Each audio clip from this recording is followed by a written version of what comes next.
Hey, what's up, free thinkers and justified true believers? Welcome to another Theological Dust Up, hosted by Free Thinking Ministries.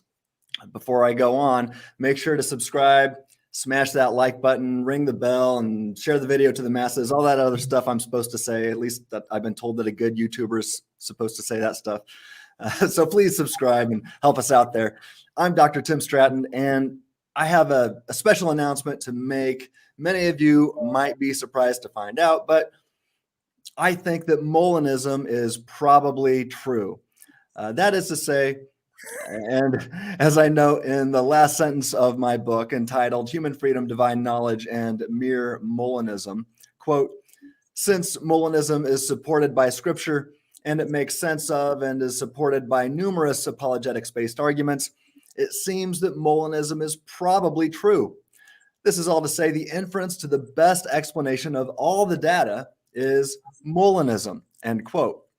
Now, this is not to say that there might not be some reason to occasionally doubt Molinism here and there, but the inference to the best explanation of all the data taken together from biblical data to philosophical data to the data gleaned from perfect being theology and more is that Molinism makes the most sense of all the data at the end of the day. Now, oftentimes an objector ignores all the rest of the data and hangs their hopes on one argument raised against the knowledge of God's middle knowledge. Well, today we're going to take a look at an interesting philosophical argument raised by Dr. Philip Swenson. He raises this argument against Molinism. And he's a really good philosopher. Now, technically speaking, I'm not a philosopher. I love philosophy. I like to say I'm a philosophically inclined theologian who spends most of my time making philosophical and theological cases for libertarian freedom and against Ed. Nobody likes Ed, exhaustive divine determinism. So I argue against Ed quite a bit. That's the majority of my time is spent arguing against Ed.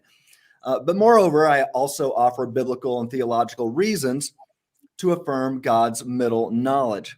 So occasionally, when a really smart PhD philosopher argues against middle knowledge, well, I run to my friends who are also really smart professional PhD philosophers. And in my opinion, no philosopher today is better than Dr. Kirk MacGregor when it comes to all things related to Luis de Molina, especially when it comes to defending divine middle knowledge. So with that said, please welcome Dr. Kirk MacGregor. There he is. How are you doing, Kirk? Doing just fine. Thank you so much, Tim, for having me on the show. Well, I'm blessed and honored to have you on the show and blessed just to have you as a friend and somebody who's spent so much time over the last decade really sharpening me and helping me to understand Molinism. And I should say, you also wrote the foreword to my book. So thank you so much for that. I still owe you. I'll take you out to eat next month. I look forward to it. Yeah, we'll be at the EPS together. But before we talk about anything like that, give us a brief introduction of who you are and what you've written in the past and what books you have coming around the corner. I am Associate Professor of Philosophy and Religion at McPherson College. McPherson College is a private liberal arts institution in Kansas. I am also chair of the Department of Philosophy and Religion. I've written 7 books. I'm working on an 8th right now. So among those 7 books, Luis de Molina, The Life and Theology of the Founder of Middle Knowledge, published by Zondervan in 2015. A Molinist Anabaptist Systematic Theology, published by University Press of America in 2007. Contemporary Theology, published by Zondervan in 2019. So in those 3 works, there's a lot of philosophy and philosophical theology that's going on. The book that I'm currently working on is called Molinist Philosophical and Theological Ventures. Hmm. It basically contains work that I've done on Molinism in the past 3 or 4 years. And I'm looking forward to hopefully submitting the first draft of that in May of 2020 or 2022. 2020 is already gone. Then I'd Yeah, be in trouble if it was 2020. backwards causation. Here we go. Yeah, backward causation. Yes. Well, cool. Well, like I said, both you and I will be reading papers about Molinism next month at the EPS conference in Texas. So I'm really looking forward to that. And yeah, I'm reading a paper that I co-authored with Jaquibus Erasmus entitled A Molinist Response to Schellenberg's Hiddenness Argument. And I've been working on this paper here and there for a couple years now, and I'm really looking forward to sharing it with philosophers and theologians. I was actually hoping to include some of this in my book, but it just wasn't ready and wanted to get the book out. So yeah, I'm looking forward to this paper. But yeah, Kirk, tell us about the topic and the title of your paper. The title of my paper is The Logical Consistency of Branching Time Models on Molinism. So one challenge that has recently been lodged against Molinism by two critics in particular is that on branching time, that Molinism violates various logical rules, which I don't really think are logical rules at all. I think that they are rather intuitions that those two philosophers have, which are not necessarily logical rules, nor intuitions that I share. And so I'm going to try to argue the opposite, that on branching time models, Molinism makes sense, and that you can do a lot of things in terms of illustrating feasible galaxies and feasible worlds using the branching time model, and even distinguishing between, say, possible galaxies and feasible galaxies, to use Thomas Flint's language. Mm-hmm. I don't know if you want to share the name of this, at least one of these philosophers, but he is an atheist that you're interacting with, correct? Yeah, I'm not sure if they both are, but yes, one of them is an atheist. Right. And it's interesting that I'll be interacting with an atheist philosopher myself, John Schellenberg, who I think is a brilliant philosopher. In fact, I think his argument is so good that it takes down both Calvinism and open theism. But I think the Molinist is left standing unscathed at the end of the day. But it's interesting to see how Molinism is really the answer to objections raised by atheists. And I discussed that quite a bit in my book, and this continues to demonstrate itself to be the case, it seems to me. But anyway, I'm looking forward to hearing your paper. I'll be there. I think you're on Tuesday and I'm on Thursday, so I'll make sure I'm there. All right. So anyway, I want to discuss Dr. Philip Swenson's objection raised against Molinism. Now, Swenson is no atheist. Let me make that clear. And I know that you, Kirk, have a slide presentation for us today. But first, let me say a few words about Dr. Philip Swenson. The most important thing for me to make clear is that I really like the guy. And I do think he's a brilliant philosopher. He was recently interviewed by Jordan Hampton on the Analytic Christian YouTube channel. Jordan does a good job there. And although Swenson's goal during that interview was to argue against Molinism, I got to admit that he and I, we really got a lot in common. Swenson, for example, is a fellow, as I like to say, a libertarian freedom fighter.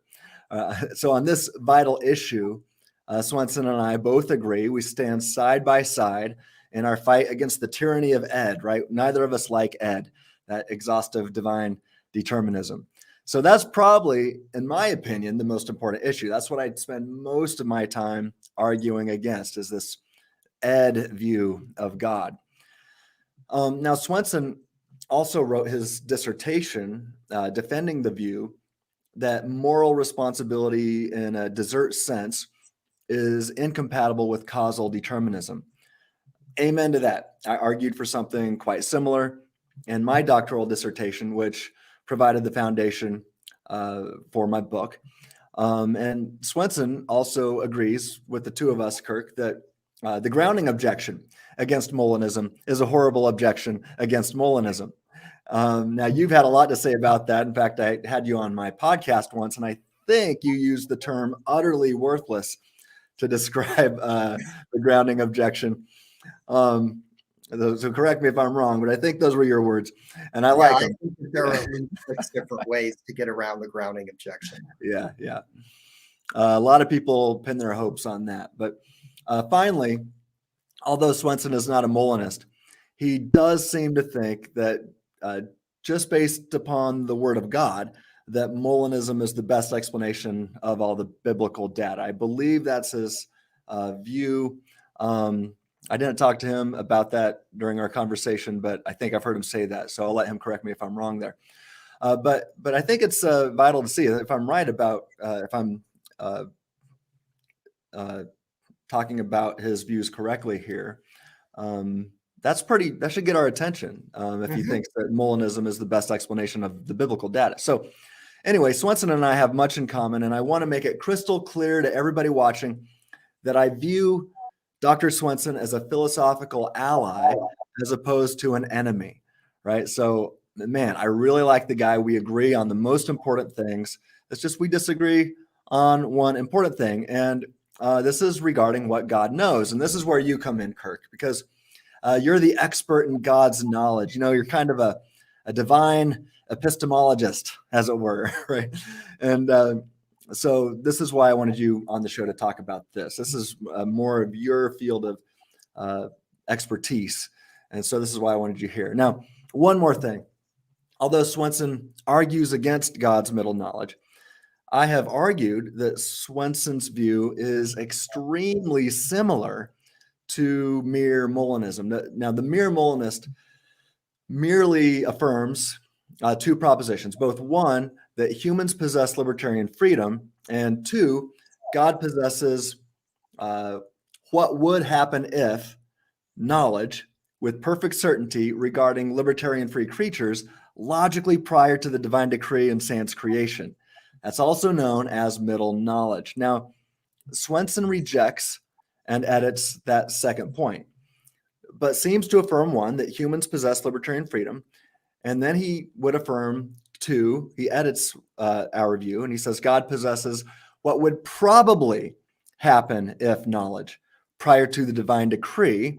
And then adds a third point, that God possesses certain knowledge of what will happen prior to and sans creation. So indeed, there are subtle but important differences here. But these 2 views seem to me to be almost functionally equivalent. Maybe I'm missing something, but in fact, it seems to me that it's so close to middle knowledge. I don't see why it doesn't go all the way and just affirm middle knowledge, but maybe I'm missing something. What do you think, Kirk? Well, I wanted to start by saying how much I agree with your characterization of Dr. Swenson. I have nothing but the utmost respect for him as a philosopher and as a Christian. Mhm. I was watching his interview on Analytic Christian last night in preparation for today. And one thing that really impressed me was his charity towards Molinism, even though he himself disagrees with it, but he at one point was a Molinist. And in terms of the Q&A time, he tried to offer things that Molinists might say or views that Molinism might be in favor of. So I thought that he really did an excellent job in presenting his viewpoint. And today, I feel like that it's not really Dr. Swenson that I'm after. Really, I think Dr. Swenson does a fabulous job popularizing a view that's been around for quite a long time. It was really born in the 1990s with the work of Robert Adams and William Hasker, and that Swenson, in his article with the Australasian Journal of Philosophy, Ability, Foreknowledge, and Explanatory Dependence, he talks about the principle of the fixity of the independent past, and then the principle of the fixity of the independent that recently came out in Philosophical Studies earlier this year by Philip Law. So it seems that Law is pretty greatly influenced by Swenson in the formulation of his own work. And so it seems like where Swenson is going with his argument is taking the fixity of the independent and trying to kind of wed that to these previous arguments that have been made by Adams and Hasker, and trying to say that this sort of just refines the points that they're making. So Adams and Hasker were the first two to really present this. And these types of challenges have been discussed in the literature throughout the 1990s, through the 2000s, and up until around 2016. So there's been a little bit of a resurgence in reviving these arguments as well. I recently read a paper that it was pre-published by the journal Mind, and it's by Clemenhaga and Rubio, I believe, which argues on almost the same path as Dr. Swenson does in terms of the meaning of explains. So those are just some preliminary remarks, but all right, it's only the argument that I'm after here. Yeah, of course. Yeah, but bottom line, we both respect Philip Swenson and think he does great work. We encourage people to continue reading his work and learning from him. And we agree with Swenson on so many things. We just think he's wrong about one particular issue, and that's what we're going to talk about today. In fact, I've invited Philip to be a guest here on our show to discuss the vital issues that we agree on, and the issues that he and I have both referred to as the most important things. So hopefully we can make this work out soon. He's busy for the rest of this semester, so am I. But hopefully next semester or sometime soon. But anyway, Kirk, I'm going to step aside now and give you my platform. Would you please give us a presentation and explain your objections to Swenson's argument raised against the middle knowledge of God? Sure. So can you see my PowerPoint? I don't know if Let me see here. There we go. There it is. So Swenson's argument is vitally based on the principle of the fixity of the independent. As I said, this principle really comes mainly out of Swenson's work when he proposed the principle of the fixity of the independent past, and then was kind of fine-tuned by Law in the recent piece in Philosophical Studies.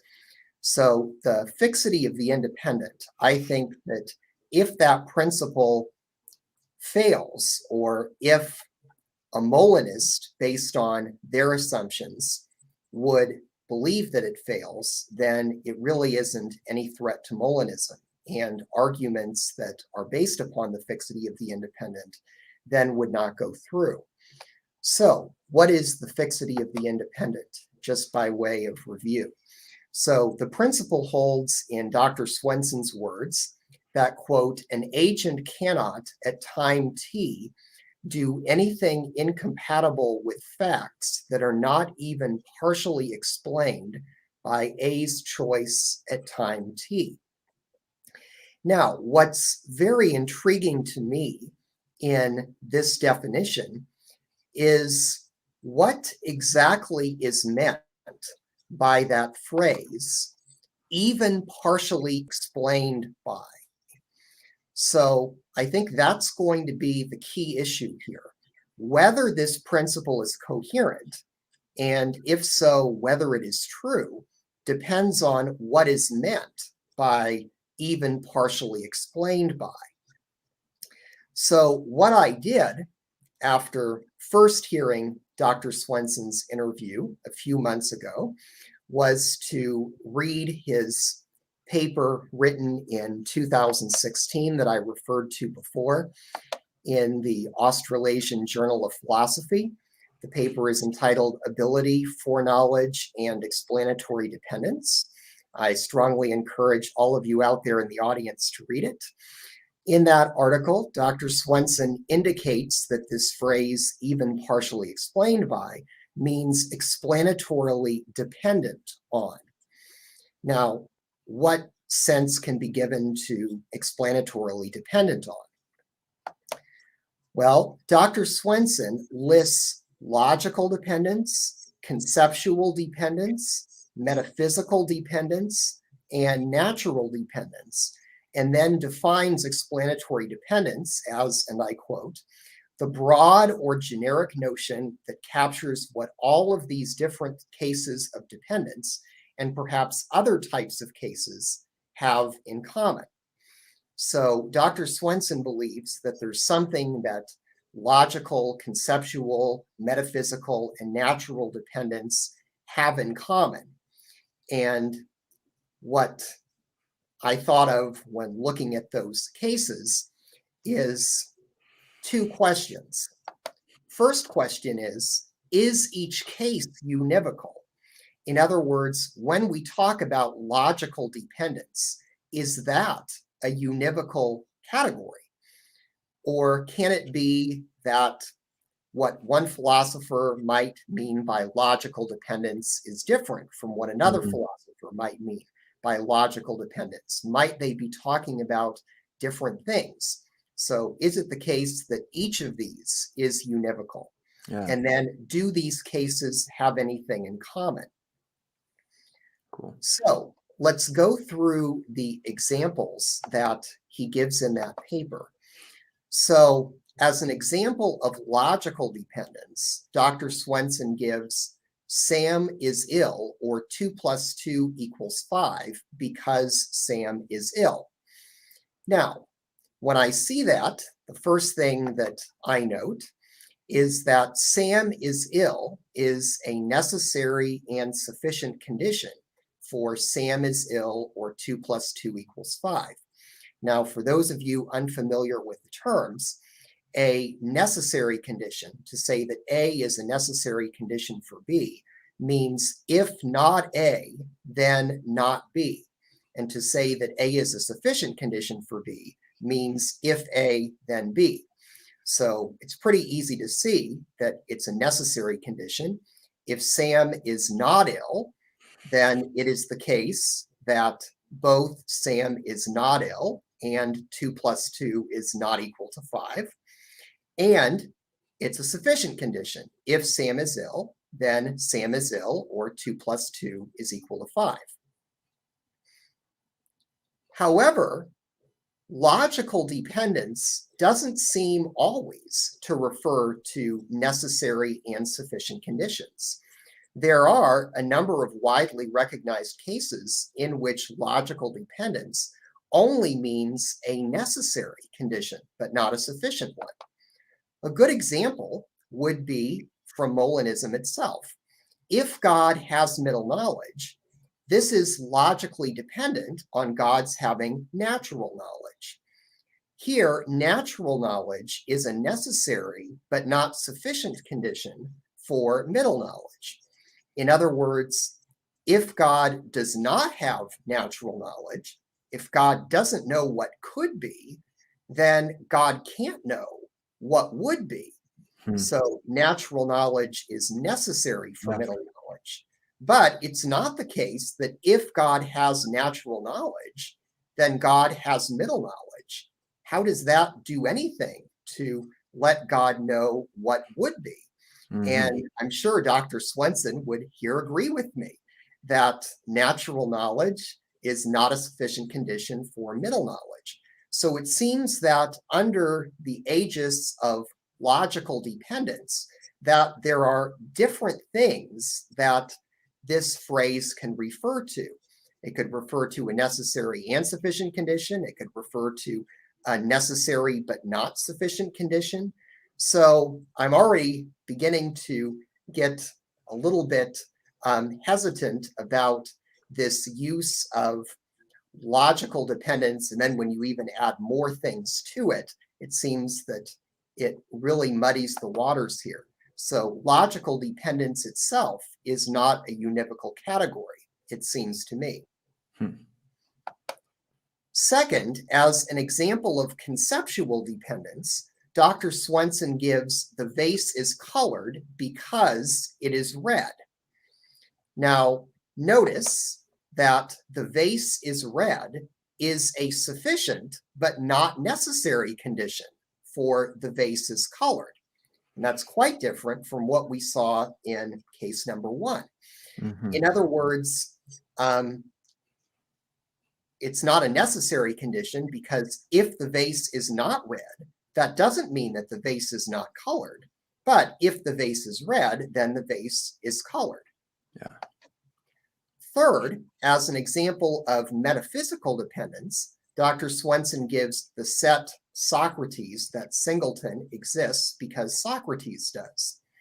And there we have Socrates' existence as a necessary and sufficient condition for the set Socrates to exist. Then fourth, as an example of natural dependence, Dr. Swenson gives Sam died because John stabbed him in the heart. Now, I really like this one because it's one of my areas of expertise, being philosophy of law. I'm teaching philosophy of law this semester. One thing that philosophers like to do, I certainly like to do it. I think that Dr. Swenson likes to do it when he imagines that God wants people to lie, is to kind of come up with very thought-provoking and controversial examples to hold people's attention. And I do this all the time in philosophy of law. So in philosophy of law, I would try to raise crazy conditions to get around this. So assuming none of my crazy conditions, like Mary chopping off Sam's head simultaneously with John stabbing Sam in the heart, assuming nothing like that, then John stabbing Sam in the heart is a necessary and sufficient condition for Sam's death.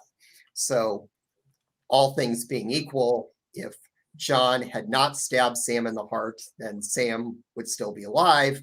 And if John stabbed Sam in the heart, then Sam would be dead. Again, assuming nothing crazy is going on. So if we put all of this together, it seems like we've got several different things being lumped together under this one category, explanatory dependence. So explanatory dependence of B on A in our categories is, if we look at the first instance in case 1 and case 3 and case 4, A's being necessary and sufficient for B, and 1B, A's being necessary but not sufficient for B, and 2, A's being sufficient but not necessary for B. So it seems like explanatory dependence really doesn't hold all that well as a concept. Now, I'm aware from Dr. Swenson's articles that he anticipates that objection, and he is not persuaded by this objection.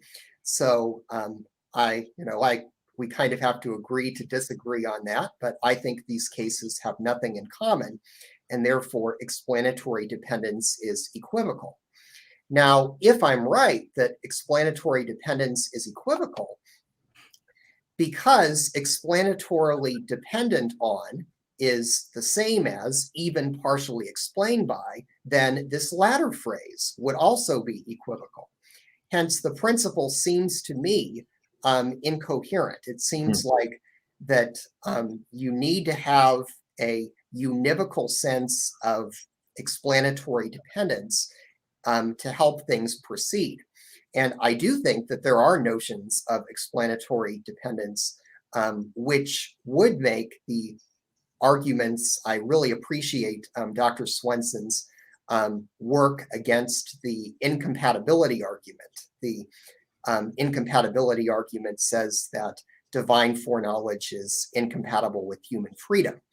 And in order to accomplish that, he really developed this fixity of the independent past. And so I think that it needs some sharpening up in terms of what exactly that is. But right now it's too equivocal for the principle to really work in my estimation. However, suppose that I'm wrong about this. Maybe Dr. Swenson has seen something that I've missed here. Maybe it's not about necessary and sufficient conditions. Maybe it's about something entirely different. So let's grant, for the sake of argument, that the principle is coherent.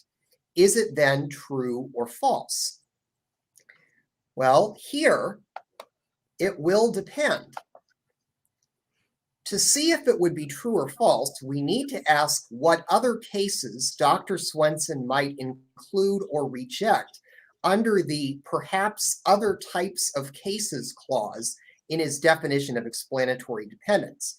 Because I can't show two slides at once, I'm going to look at his paper and quote this. So his definition of explanatory dependence from his article, quote, the broad or generic notion that captures what all of these different cases of dependence and perhaps other types of cases have in common. So I'm wondering, what else would he count under that category of perhaps other types of cases? Now, in his article, he rejects what he calls counterfactual dependence. But it seems to me that the article really only rejects one version of counterfactual dependence. So he rejects a version of counterfactual dependence according to which causal determinism holds A performs some action X, and the proposition, if A had not performed X, the past would have been different, that it in fact was. In other words, the past would not have included the relevant causally determining conditions. Now, I do not think that that is a valid form of counterfactual dependence. So we are in complete agreement there. And the reason why I don't think that that's a valid version of counterfactual dependence is that A is not free to perform not X. A does not have the power to perform not X. And I think Dr. Swenson rightfully rejects this version in order to ward off compatibilism. So when I teach Intro to Philosophy and I'm going through different options, hard determinism, soft determinism, i.e. compatibilism, and then libertarianism, that there's a classic article on compatibilism which uses exactly this type of dependence. It says, you know, well, yes, there's causal determinism, and yes, A performed some action, but it really doesn't matter that causal determinism holds, because if A had not performed it, then the past would have been different. But the issue is A couldn't have performed not X. So I agree with his rejection of this version because A did not have the power to perform not X. So that version of counterfactual dependence, he is quite right, does not work. However, to quote the old game show, the $64,000 question is, would Dr. Swenson accept or reject a different version of counterfactual dependence, namely counterfactual dependence where A has the power to perform not X? And I like to call that genuine counterfactual dependence. So would he accept or reject what I call genuine counterfactual dependence? It's counterfactual dependence, but A has the power to perform not X. So let's see precisely what that would look like. So on my definition of the term, genuine counterfactual dependence holds that causal determinism is false. It lies within A's power to do X or not X. A does X. And if A had done not X, then the counterfactual of creaturely freedom, or CCF, about what A would do would have been different than it in fact was. Mm-hmm. So there, because A has the power to do X or not X, then I think you do have genuine counterfactual dependence. So is this a type of explanatory dependence? Would Dr. Swenson be open to including this in his perhaps other types of cases clause? Now, I would say yes, that I do think this is a type of explanatory dependence.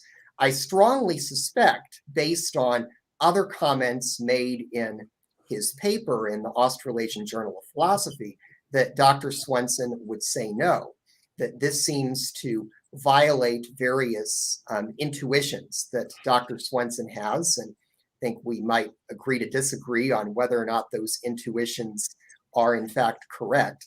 So I would suspect that Dr. Swenson would say no, but I don't know that. That's just my hunch at this point. There is, for me, one little glimmer of hope that he might say yes in the way that he uses explanatory dependence in his loop argument when we get to that. But let's suppose that Dr. Swenson says no. That's the most probable thing that he would say. So if Dr. Swenson says no, then the principle of the fixity of the independent, i.e., an agent cannot at time t do anything incompatible with facts that are not even partially explained by A's choice at time t, is false. Why? Well, for then, CCFs about A would not even be partially explained by A's choice at t, and yet A, possessing libertarian freedom, is in no way constrained by the CCFs. And the point here to make is that facts are abstract objects, and as abstract objects, they're causally effete, they're causally impotent. Hence, A could do something incompatible with the CCFs. And I would say if A does something compatible with, if A does something incompatible with the CCFs, then the CCFs would have been different than they in fact are. Now, can I ask you a question really quick? Are you personally a conceptualist, or are you a nominalist regarding abstract objects? Or? I would be a conceptualist. Okay. Yes. And Dr. Craig would be a nominalist, correct? He prefers the title anti-realist because of the different things nominalism can mean. I mean, nominalism in a early modern context means something very different from nominalism in the philosophy of mathematics, say. And so Dr. Craig, to avoid anybody trying to criticize him on one view of nominalism that he doesn't hold and try to say, well, he's a nominalist, and then, kind of use that equivocation on terms to attack him. He wants to be clear that he is that he is an anti-realist with regard to abstract objects. Right. So one way or the other, if abstract objects are, if they're useful fictions, or if they're concepts in the mind of God, or whatever they are, they're causally effete. That's your point? Yes. That would be my point. So in that case, an agent could at time t do something incompatible with these facts that are not even partially explained by A's choice at time t. It seems inconceivable to me that a fact could somehow constrain someone, or make someone not be able to do something. That seems quite odd, and I'll have more to say about that in a bit. So a no answer from a Molinist perspective, and I stress only from a Molinist perspective, it appears to make the principle a question-begging assertion against the doctrine of genuine counterfactual dependence. So if you say no, then you really don't have anything that the Molinist really is going to be concerned about, given the Molinist's own presuppositions. Now, let's suppose that he were to say yes, that genuine counterfactual dependence is a type of explanatory dependence. Well, in that case, the fixity of the independent seems to become trivial, because it would then assert that A cannot at T do anything incompatible with facts over which A has neither causal nor counterfactual power. And that's nothing new. All sides already agree on that. So everyone already knows this. So it seems, yes, then it would be true, but it would be trivially true. And it might not accomplish what Dr. Swenson wants it to accomplish. So Alvin Plantinga, in a piece in 1986, Alvin Plantinga points out that there are many things over which we cannot confidently assert that we have neither causal nor counterfactual power. Now, what types of things do I mean here? Well, Dr. Swenson gave two examples in his interview of things that he thinks we definitely can assert that we don't have any type of power. So he gave the example first that no human being currently has power over Reagan's being president. Right. And it doesn't seem to me that that's necessarily true. Let me give you an example. Concerning Reagan, suppose that an elementary school girl now, having no knowledge of who won the 1980 presidential election, learned about the run-up to that election. She has the ability to pray, God, please have let Carter win the 1980 election, and have never let Reagan be president. Suppose that if she does pray that, then Carter would have won the 1980 election. That God would have chosen a different feasible world in which Carter would have won re-election in 1980, and someone besides Reagan would have won the presidential election in 1984. If so, then the girl now has counterfactual power over Reagan's being president. Now, William Hasker tried to rebut this type of thinking by saying, well, Reagan's being president has certain effects, and those effects already have had consequences on the later causal history of the world. To which Thomas Flint responded in a piece called An Anti-Molinist Argument, that even though these past facts have already had a causal impact on the world, that nevertheless it is still true on Molinism that, say, the girl could pray this, and if she were to pray it, then Reagan would not have been president. Now you read a paper on the ability to pray for past things a year or two ago, yes. Right? I can't remember when exactly it was. I don't think it was that soon, but yeah. Okay. So being able to pray for the past to have been different. Yeah. And I also talk about that in my book, my book on Molina. So it seems like all that we can infer now from Reagan's presidency is that the girl is not praying that. Okay. All I can infer from Reagan's presidency is that the girl is not, and she's not doing it as a contingent fact, not as a necessary fact, but she's not currently praying, God, please have let Carter win the 1980 election and have never let Reagan be president. So you just talk about the power of prayer on different views. And Molinism, doesn't just talk about the power of prayer for things going on right now and future things. But you're saying that prayer is so powerful, that prayer makes such a difference, that God considers how we would freely pray when choosing.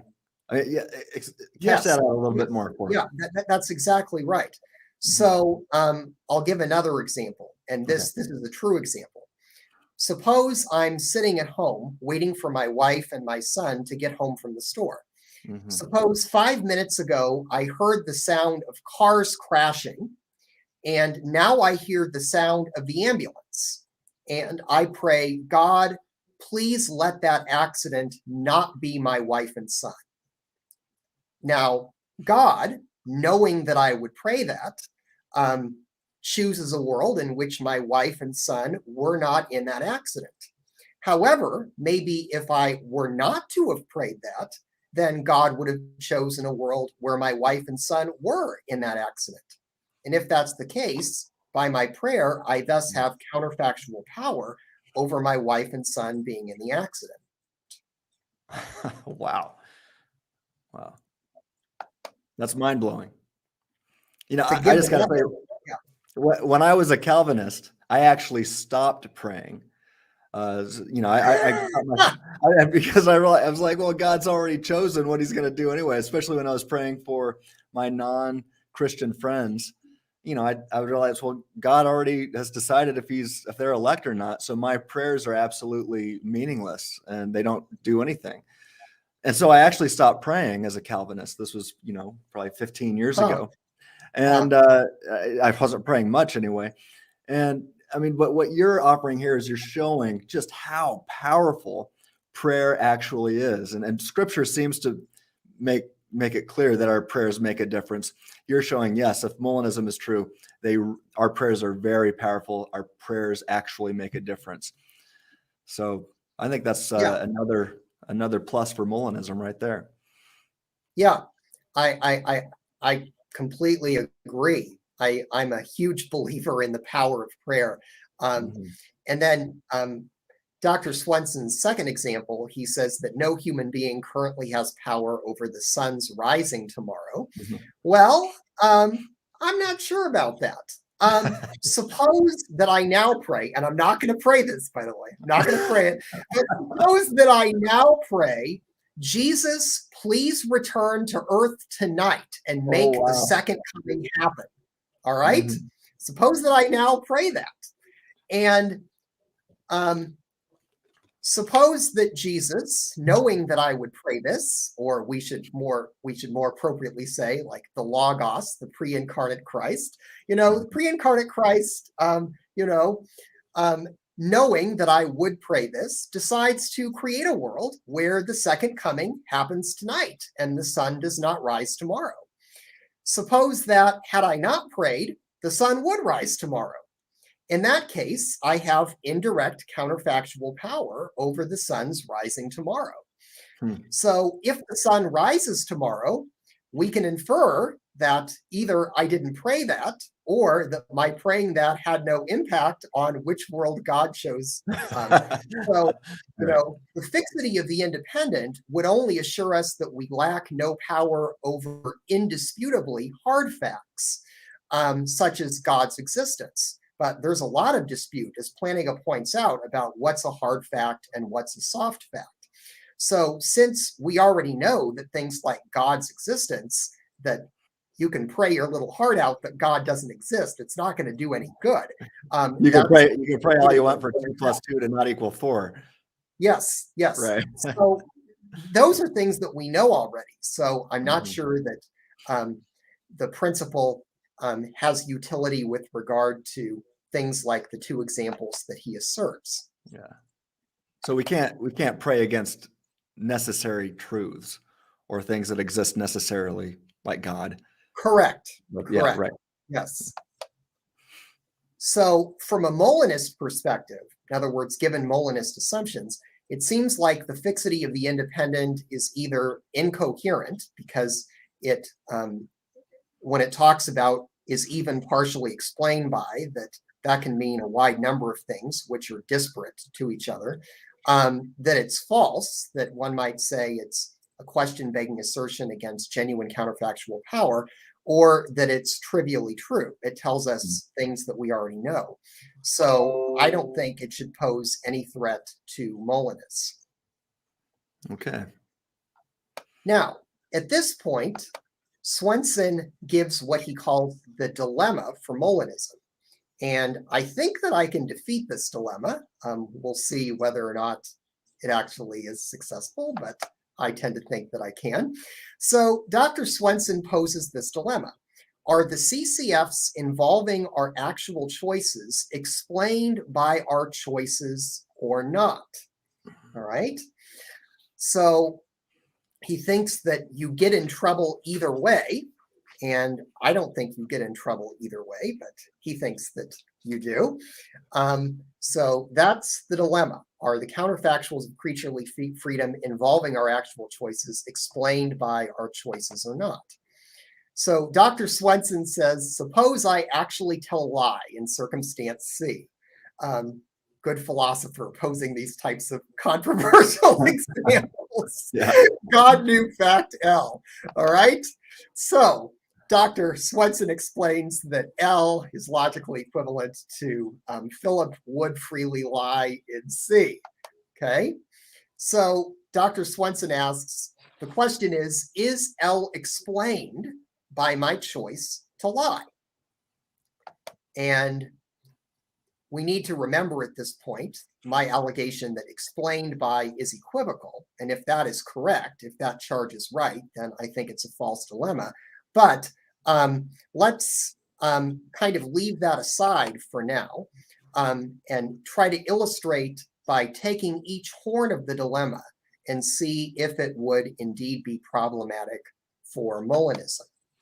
So let's start by answering no and seeing if that gets us into trouble. So Dr. Swenson argues that if I can do anything other than lie, then I can do something incompatible with the truth of L. Then he reasons from the fixity of the independent that, quote, I cannot do anything incompatible with the truth of L. And he concludes, therefore, I cannot do anything other than lie. Now, because the fixity of the independent appears flawed, Dr. Swenson's conclusion seems not to follow. So you need the fixity of the independent to go through in order for this reasoning to work. And I don't think that that principle is successful. So even if L is not explained by Dr. Swenson's choice to lie, Dr. Swenson could still tell the truth. It seems to me on what I would consider, so he and I would differ on what we would consider a valid definition of explains, but I don't think L explains Dr. Swenson's choice to lie. It seems to me on, just switch pages here in his work, but it seems to me that the principle of or the correspondence theory of truth, it seems like part of the correspondence theory of truth is that reality is what it is that explains facts. That would be my order of things. I don't think facts explain reality. I think reality explains facts. So actions explain facts, events explain facts, state of affairs explain facts, but I don't see that facts have any explanatory power. So if L is not explained by his choice to lie, then I don't see why he still couldn't tell the truth. And to say, well, the fact somehow mysteriously constrains him, it's just unintelligible how it could do this. So if Dr. Swenson were to tell the truth, I would say, then L would not have been a fact.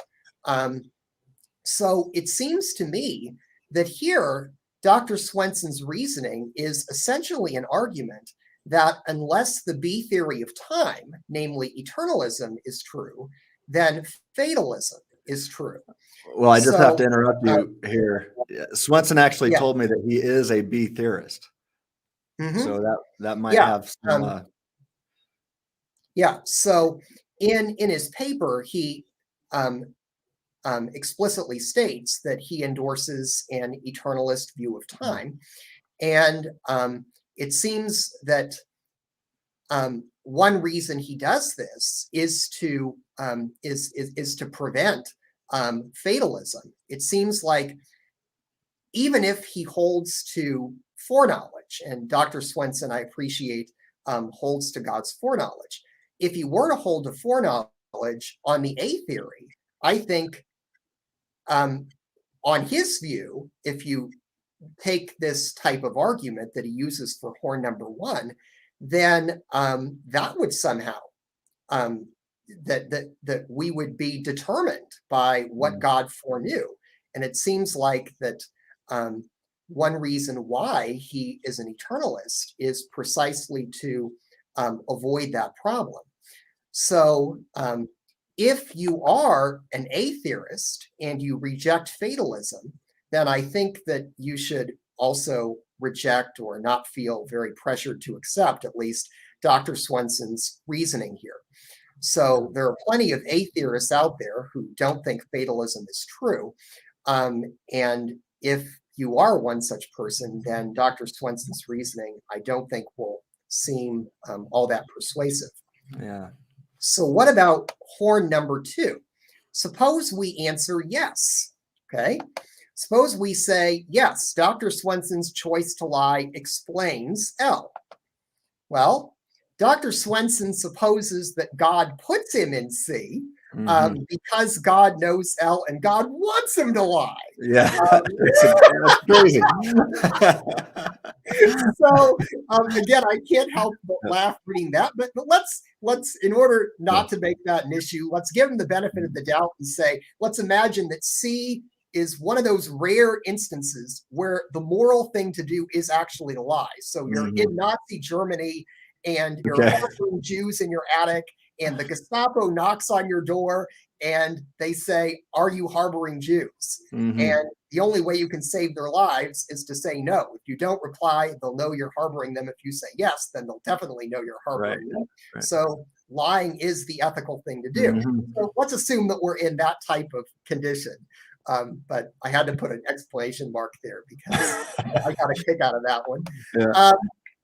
Dr. Swenson then claims we get the following vicious explanatory loop.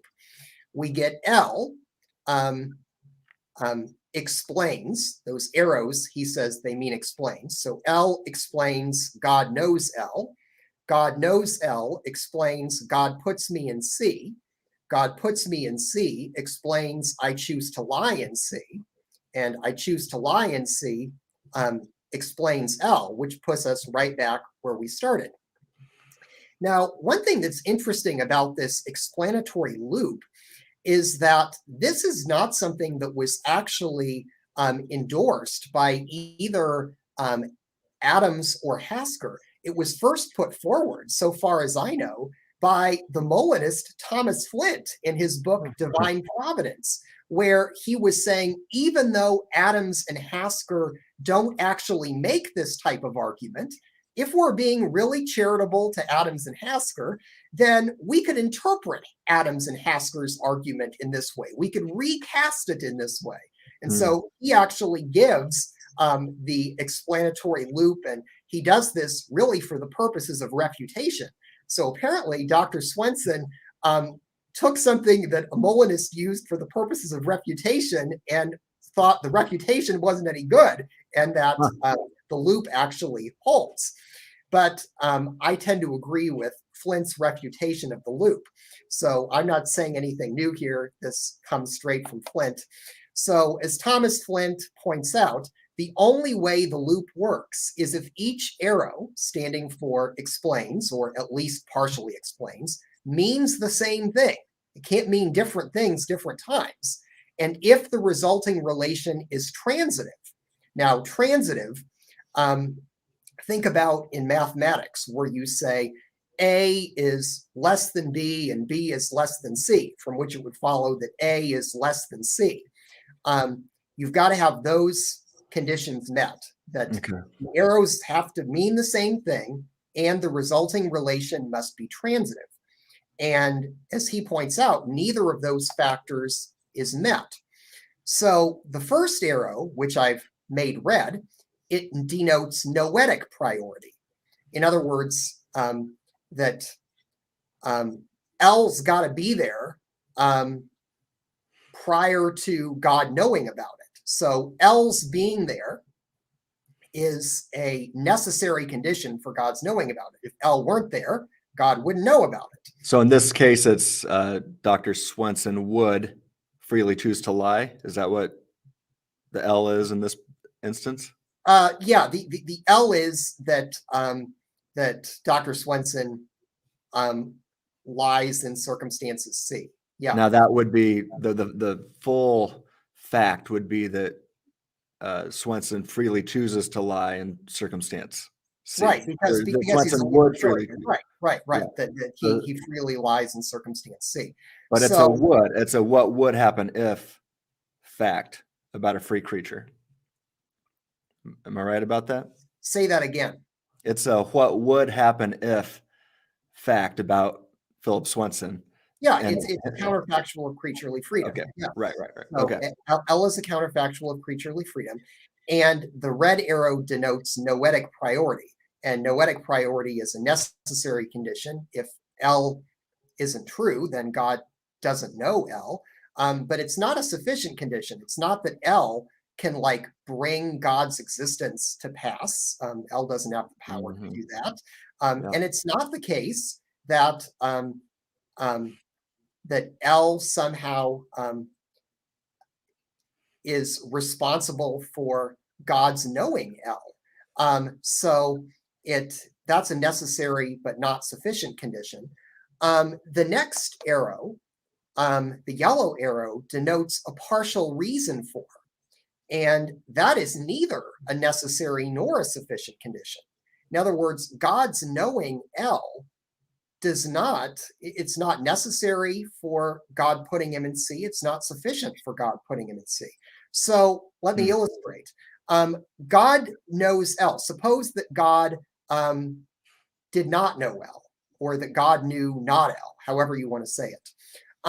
If God didn't know L, God as a free agent could still put him in C, even without knowing it. I mean, I assume on his view, if Dr. Swenson doesn't believe God has no knowledge, that he thinks that God did put him in various circumstances without knowing any counterfactuals of creaturely freedom about him. Just God's knowing L, it's not the case that if God doesn't know L, then God doesn't put him in C. God could freely put him in C anyway. Now, is it the case that if God knows L, then God puts him in C? Well, so he stipulated that God wants him to lie. So God knows L, God wants him to lie. But remember, God is free. God doesn't have to do everything that God wants to do. Just because God has a desire doesn't mean God has to act on it. Yeah. And so God knows L is not sufficient for God's putting him in C either. So we've already got we've got a necessary condition, and now we're saying, well, now we've got a neither necessary nor sufficient condition. So I'm thinking, it doesn't look like these arrows are gonna work together. The third arrow, the blue arrow, denotes an enabling condition for. In other words, God puts me in C, that because you're in C, then you have the option of lying in C or not. If you weren't in C, you couldn't lie in C. So the blue arrow denotes an enabling condition for. And here's why I said I thought that he might accept genuine counterfactual power. Because the green arrow, that denotes genuine counterfactual power over. So I choose to lie in C. To say that that explains L means that my choice to lie in C has genuine counterfactual power over L. So we can see, first of all, that these arrows do not mean the same thing. So the first criteria isn't met. They don't mean the same thing. Now, is the resulting relation transitive? Well, it seems to me not. The resulting relation is not transitive. And here I'm going to give an example from Alvin Plantinga. So Alvin Plantinga gives this illustration from a work in 1985. I mowed my lawn last Saturday. So I mowed my lawn last Saturday. That has genuine counterfactual power over. W is the actual world. So we could say, using the same type of explains as the green arrow gives, then I mowed my lawn last Saturday explains genuine counterfactual power over, W being the actual world. If I hadn't mowed my lawn last Saturday, W would not be the actual world. Now, remember, the blue arrow stands for an enabling condition for. W being the actual world, remember, W entails all of the circumstances that people in this world find themselves in, including the circumstances in which the Allies won World War II. So W being the actual world is an enabling condition for the Allies won World War II. So if this relation really is transitive, then my mowing my lawn last Saturday has to explain the Allies winning World War II, which to me is simply inconceivable. And well, I just want to thank you for your work in saving the planet, Kirk. Yeah. So you don't have transitivity met either. So I don't think you get into trouble by saying yes.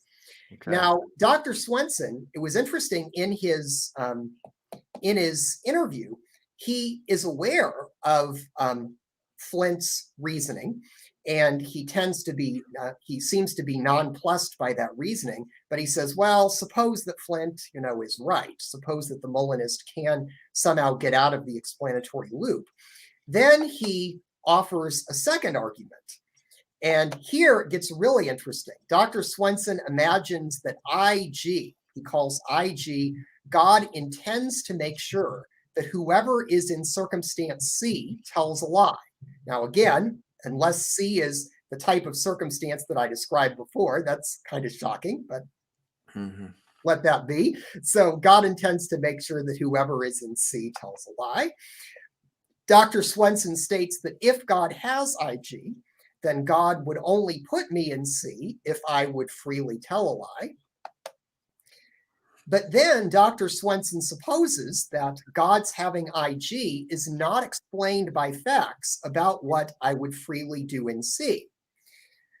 Now, first of all, let's talk about the loop again. We already know from the attempted loop, the first step of that attempted loop, that Dr. Swenson counts noetic priority as a type of explanation. Remember, he said that L explains that God knows L. So he does think that noetic priority is a type of explanation. Now, if so, then a Molinist would never accept this supposition, the supposition that God's having IG is not explained by facts about what I would freely do in C.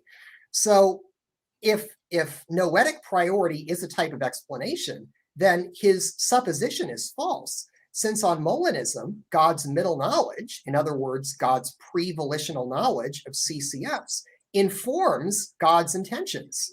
God's middle knowledge is prior to any intentions on God's part or any act of will on God's part. So on Molinism, that supposition would simply be false. But let's ignore this for the time being and see if his argument would then work.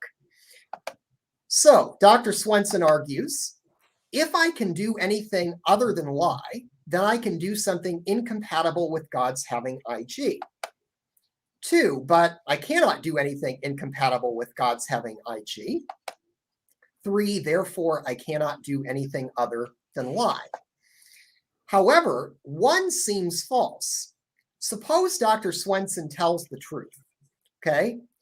He's not doing anything incompatible with the fact of God's having IG. God has IG.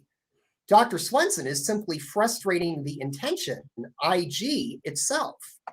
So remember that even on his own principle, the fixity of the independent, it's talking about not being able to do anything incompatible with facts, not intentions. So it doesn't say that you're not able to do anything incompatible with intentions in the past. he says you're not able to do anything incompatible with facts about the past. And certainly we can do things incompatible with God's intentions. I mean, every time we sin, we do something incompatible with God's intentions. So whenever we sin, we frustrate God's intentions. So frustrating God's intentions can be done. So it doesn't seem like the second argument works either. And that concludes the PowerPoint that I have. Wow. All right. Let me you can get rid of that. Get rid of that here. There we go. Wow. Okay. So that was the hour-long version. If you were in an elevator with somebody saying, "Hey, what good reasons are there to not be persuaded by Swenson's argument?" What would you say? Well, I would say, first of all, the argument assumes that the fixity of the independent is true, and there are good reasons to suppose that it either is incoherent as it stands, that it's false, or that it's trivially true. And in any of those cases, it's no threat to Molinism. Secondly, I would say that his dilemma against Molinism, he needs the fixity of the independent for that dilemma to work. And since the fixity of the independent is not going to do what he wants, then either way you go, answering no or yes, depending on how exactly you conceive of explains, it's not going to make any difference. You're not going to get into trouble either way. And that his second argument against Molinism, where he says, if I could do anything other than lie, then I can do something incompatible with God's having IG. Well, yeah, he could do something incompatible with God's having an intention, but that's irrelevant. Of course, we can do things incompatible with God's having intentions. God never intends for us to sin, and yet we do. So I don't think that if you are a Molinist, if you think that Molinism makes sense, that given that framework, that this argument really is going to be persuasive. And it reminds me very much of something that Thomas Flint said. So Thomas Flint, in basically replying to the same type of case that Dr. Swenson put forward, Dr. Swenson, I think, did an excellent job of popularizing sort of the case that was first launched by Adams and by Hasker. But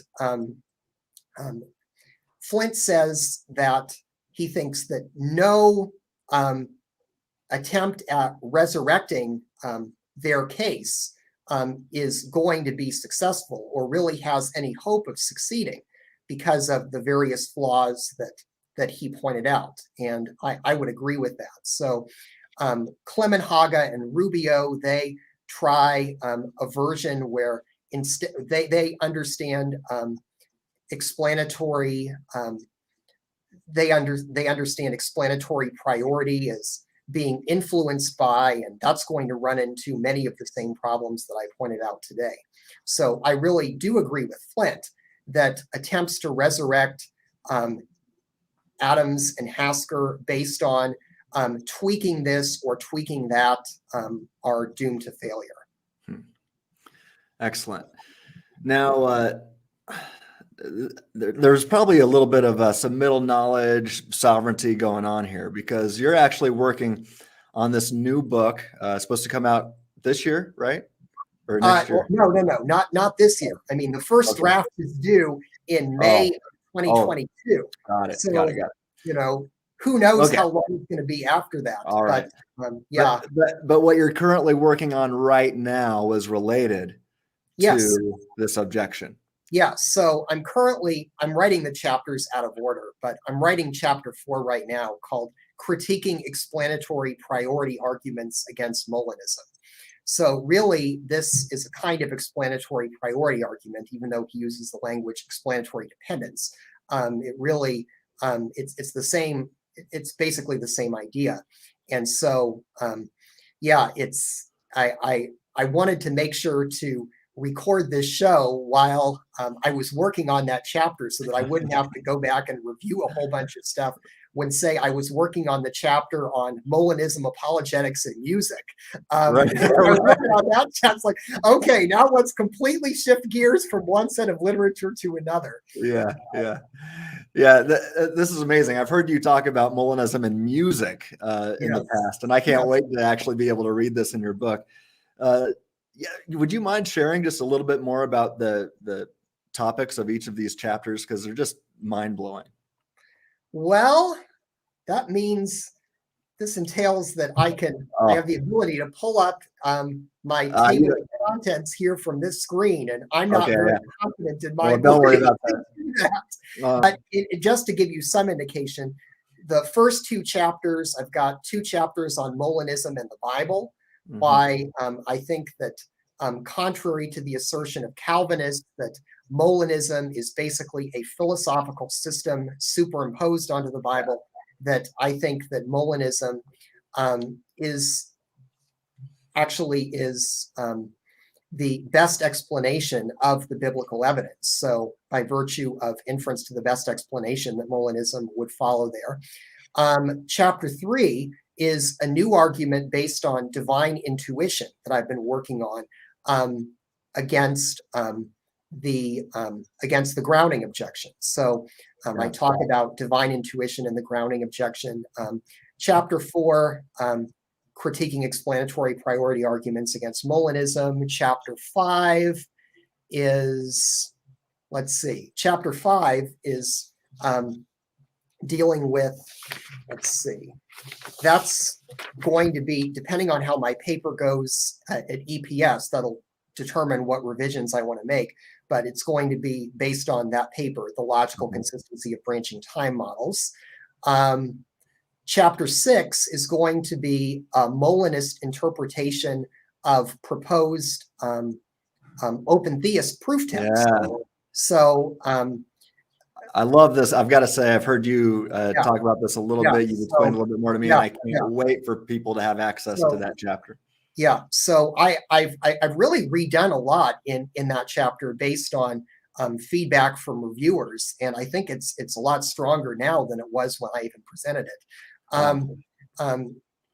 And then chapter 7, Molinism, apologetics, and music, and then chapter 8 is why, even though I am not a universalist, why I think that the only way universalism can work is if Molinism is true.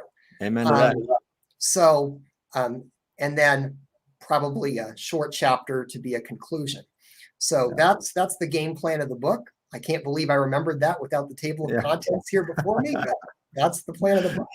Yeah, I totally agree with you. I mean, in my book, I argued why universalism was probably false and that we shouldn't teach it as true or even probably true. But Molinism does give us the warrant, I guess, to be a hopeful universalist. We can hope for it if Molinism is true. But it reminds me of a comment by Alvin Plantinga. He said, every Christian should be a hopeful universalist. That's right. Universalism is true. And I quite agree. I do too. And with what you've told me about your, discussing the proof texts of the open theists, showing that those also work just as well on Molinism. And so they aren't proof texts for open theism if they work. Right. Yeah. So anyway, really looking forward to that book. So when you are ready to publish that, please come back on our show and we'll promote it. I will. I've got some other things I want to talk to you about soon. So I'll have you back on the show before that, I'm sure. But okay. Kirk, thank you so much for spending time with us today. You blew my mind several times. I see here really quickly, let's see. Look at some comments here. Raul Jaramillo, I think I want to make sure I know him. Yeah, he's our buddy. He says, hello, Tim and Kirk. I hope to see you in November at the EPS. Hopefully we can discuss Ross Inman's reply to MacGregor on gratuitous evil. So I think you've interacted with that already, haven't you? I wrote a piece on on why I don't think gratuitous evil threatens God's existence. So yeah, that's another topic entirely. Yeah. Okay. Well, we'll have you on for that. Yeah. And then just, I'd see one guy that goes by the Cage Stage Calvinist. He just writes grounding objection. Now, remember, Kirk thinks that's utterly worthless, and I have to agree with him. So anyway, I'll let you go. I won't keep you on any longer. Thanks again, Kirk. And you're very welcome. I look forward to seeing you. On. Yeah, I'll see you in a few weeks in Texas. All right. See you then. Goodbye.